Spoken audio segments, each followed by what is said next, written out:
அனைவருக்கும் அன்பான நல் வணக்கங்கள். அற்புத ஆலயங்கள் வரிசையில் இன்று நாம் காணப்போகும் சிவாலயம் வீரமங்களேஸ்வரி உடனுறை விஷமங்களேஸ்வரர் திருக்கோயில் துடையூர் ஆகும். இத்திருத்தலமானது காவிரி வடகரை தலங்களில் ஒன்றான சிறுபாச்சிலாசிராமம், அதாவது திருவாசி என்று அழைக்கக்கூடிய சிவன் ஸ்தலத்திற்கு மிக அருகாமையில் அமைந்துள்ள மிக அற்புதமான சிவஸ்தலமாகும். இத்தலத்தின் மூலவர் சுயம்பு மூர்த்தியாக கிழக்கு நோக்கி எழுந்தருளியுள்ளார். இத்தலம் காவிரி கரையின் அருகில் அமைந்துள்ள வைப்பு தலமாகும். இங்குள்ள மூலவருக்கு விஷமங்களேஸ்வரர் என்றும் அம்பாள் வீரமங்களேஸ்வரி என்ற திருநாமத்துடன் அருள்பாலிக்கிறார்கள். விஷமங்களேஸ்வரருக்கு கடம்பவனேஸ்வரர் என்றும் பெயர் அழைக்கப்படுகிறார். உள் பிரகாரத்தில் சரஸ்வதி, விநாயகர், முருகர் மற்றும் வீணையுடன் நின்ற கோலத்தில் அருளும் வீணா தட்சிணாமூர்த்தியும் கல்யாண சுந்தரர் ஆகியோரின் சன்னதிகளும் அமைந்துள்ளன. தேவர்களும் அசுரர்களும் திருப்பார்கடலை கடைந்தபோது வெளிப்பட்ட ஆழகால விஷத்தை தன் கழுத்தில் நிறுத்தி உயிர்களை காப்பாற்றிய சிவபெருமான் கொடுமையான விஷத்தையே மங்களமாக மாற்றியதால் இத்தலத்து இறைவன் விஷமங்களேஸ்வரர் என்று அழைக்கப்படுகிறார். அம்பாளும் மங்களநாயகி என்று அழைக்கப்படுகிறார். இவர்களை வழிபட அனைத்து மங்களங்களும் கிட்டும் என்பது உறுதி. சுமார் 2000 ஆண்டுகளுக்கு முற்பட்டதாக கருதப்படும் இத்தலத்தில் பஞ்ச பாண்டவர்களில் ஒருவனான சகாதேவன் விஷமங்களேஸ்வரரை வழிபட்டு ஜோதிடக் கலையில் தலை சிறந்த நிபுணனாக திகழ்ந்தான். துரியோதனின் மனைவி பானுமதி இத்தலத்து இறைவனை வழிபட்டு பேறு பெற்றதாக கூறப்படுகிறது. அசல நிசுமித்ர மகரிஷி என்ற முனிவர் இன்றும் தினம்தோறும் இத்தல இறைவனை வழிபட்டு வருவதாக ஒரு ஐதீகம் உண்டு. இக்கருவறை வாயிலின் இருபுறத்திலும் சுமார் 8 அடி உயரத்தில் துவார பாலகர்கள் கம்பீரமான தோற்றத்துடன் காட்சி தருகின்றனர். கிழக்கு நோக்கிய இக்கருவறையில் விஷமங்களேஸ்வரர் லிங்க உருவில் அருள் பாலிக்க, மகா மண்டபத்தில் தெற்கு நோக்கி மங்களநாயகியின் சந்நிதி அமைந்துள்ளது. ஆலயத்திற்குள் நுழையும் போதே இடப்புறம் ஸ்ரீதேவி பூதேவி சமேதராக அமர்ந்த நிலையில் 4 கரங்களுடன் பின் வலக்கரத்தில் பிரயோக சக்கரத்துடன் திருமால் காட்சி தருகிறார். பொதுவாக சிவாலயங்களில் கருவறையை நோக்கி இருபுறங்களிலும் சூரிய சந்திரர்கள் காட்சி தருவர். ஆனால் இங்கு சூரியன் இருக்க வேண்டிய இடத்தில் மகாவிஷ்ணு சூரிய நாராயணராக தேவியரோடு காட்சி தருவது மிகச்சிறந்த அரிய அமைப்பாகும். சூரிய பகவான் திருமால் அம்சமாக சூரிய நாராயணர் என்றே போற்றப்படுகிறார். கருவறையை வலம் வரும்போது தெற்கு கோஷ்டத்தில் வீணையை ஏந்தி நின்ற கோலத்தில் அருள் பாலிக்கும் தட்சிணாமூர்த்தியை நாம் தரிசிக்கலாம். பின்னிரு கரங்களில் மான் மழு ஏந்தி முன்னிரு கரங்களால் வீணையை மீட்டி அந்த நாதத்தில் மெய்மறந்த நிலையில் காட்சி தரும் தட்சிணாமூர்த்தியை வைத்த கண் எடுக்காமல் பார்த்து கொண்டே இருக்கலாம். இவர் திகசண்டலா வீணா தட்சிணாமூர்த்தி என்று அழைக்கப்படுகிறார். லால்குடி சப்த ரிஷீஸ்வரர் ஆலயத்திலும் இதே போன்ற வீணா தட்சிணாமூர்த்தியை நீங்கள் தரிசிக்கலாம்.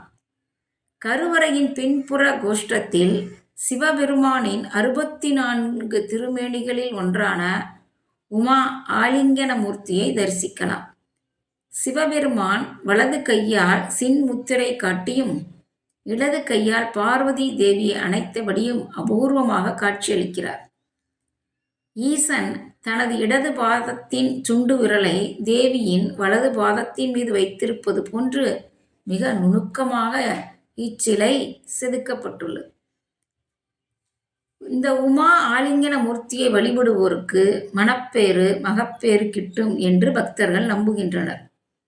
தொடர்ந்து மேற்கே தனி சன்னதியில் லட்சுமி நாராயணர், கருவறையின் வட கோஷ்டத்தில் பிரம்மா, சரஸ்வதி, துர்க்கை சந்நிதிகள் உள்ளன. அனைத்து சிற்பங்களும் கலைநயம் ததும்ப காட்சியளிக்கின்றன. ஆலயத்திற்கு வெளியே நாக தோஷங்களை நீக்கும் பாம்பு புற்று காணப்படுகிறது. நல்ல வேலையின்றி தவிக்கும் இளைஞர்கள் ஒவ்வொரு திருவோண நட்சத்திரத்தன்றும் பாம்பு புற்றுக்கு உரித்தான விஷ்ணு நட்சத்திர தேவதையையும் காளிங்கன் சங்கமவல்லி என்ற நாக தேவதையையும் வழிபட கல்விக்குரிய நிரந்தர பணி கிடைக்கும் என்று கூறுகிறார்கள். மஞ்சள், குங்குமம், தேங்காய், வெற்றிலை, பாக்கு, பழம், ஊதுபத்தி ஆகிய பூஜை பொருட்களால் வழிபடுகிறார்கள். ஜாதகத்தில் செவ்வாய் தோஷம் உள்ளவர்கள் இத்தல இறைவியான மங்களாம்பிகையை செவ்வாய்தோறும் செவ்வரளி மலர் மாலைகள் சூட்டி வழிபட தோஷங்கள் நீங்குகின்றன. பக்தர்கள் தங்கள் குழந்தைகளுக்கு அரைஞான் கயிறு அணிவிக்கும் சடங்கை இங்குதான் நடத்துகின்றனர். இந்த ஆலயத்தின் கிழக்கே எழுந்தருளியுள்ள வாத முனீஸ்வரர் நரம்பு மற்றும் வாத சம்பந்தமான நோய்களை குணப்படுத்தும் அற்புத சக்தி வாய்ந்தவராக வழிபடப்படுகிறார். அவ்வாறு நோயுற்றவர்கள் கோயில் முகப்பிற்கு எதிரேயுள்ள இவரை வழிபட்ட பின்னரே ஆலயத்திற்குள் செல்கின்றனர்.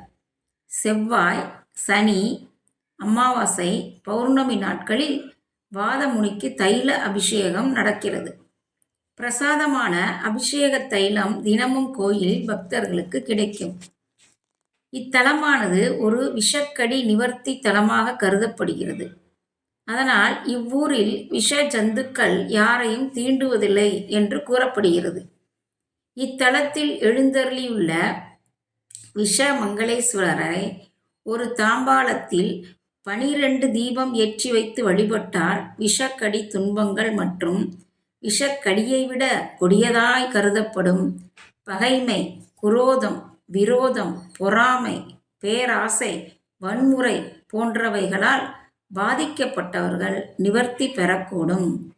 மேலும் இங்குள்ள வீணா தட்சிணாமூர்த்தியையும் சரஸ்வதி தேவியையும் தேனால் அபிஷேகம் செய்து அந்த தேனை வெறும் வயிற்றில் சாப்பிடும் படிக்கும் குழந்தைகள் நன்கு படித்து கல்வியில் மிகச்சிறந்த தேர்ச்சி பெறுவார்கள் என்று கூறப்படுகிறது.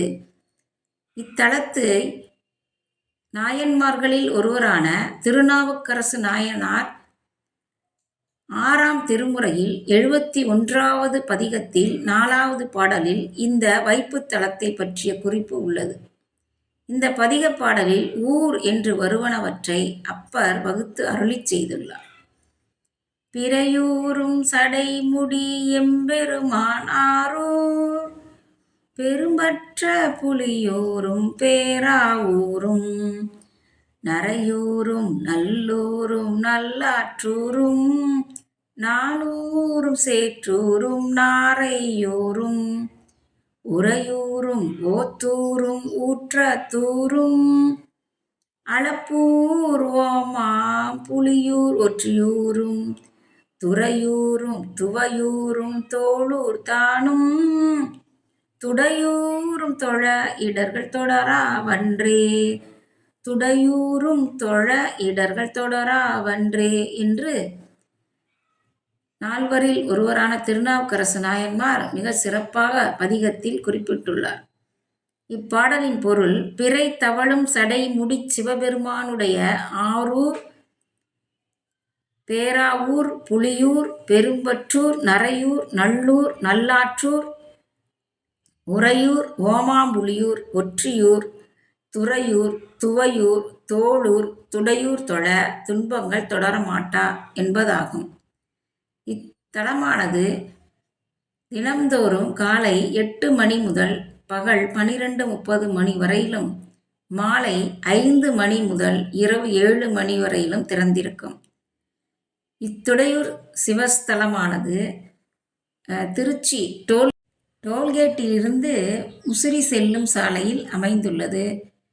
தவறாமல் அனைவரும் வந்து தரிசனம் செய்து சிவனருள் பெற்று செல்லுமாறு அன்போடு கேட்டுக்கொள்கிறேன். தென்னாடுடைய சிவனே போற்றி, எந்நாட்டவர்க்கும் இறைவா போற்றி. சிவா திருச்சிற்றம்பலம். வாழ்க வளத்துடன், வாழ்க வளத்துடன், வாழ்க வளத்துடன். இக்காணொளியை காணும் அன்பர்கள் அனைவரும் சப்ஸ்கிரைப் செய்யவும், கமெண்ட் செய்யவும், ஷேர் செய்யவும். அனைவருக்கும் நன்றி, வணக்கம்.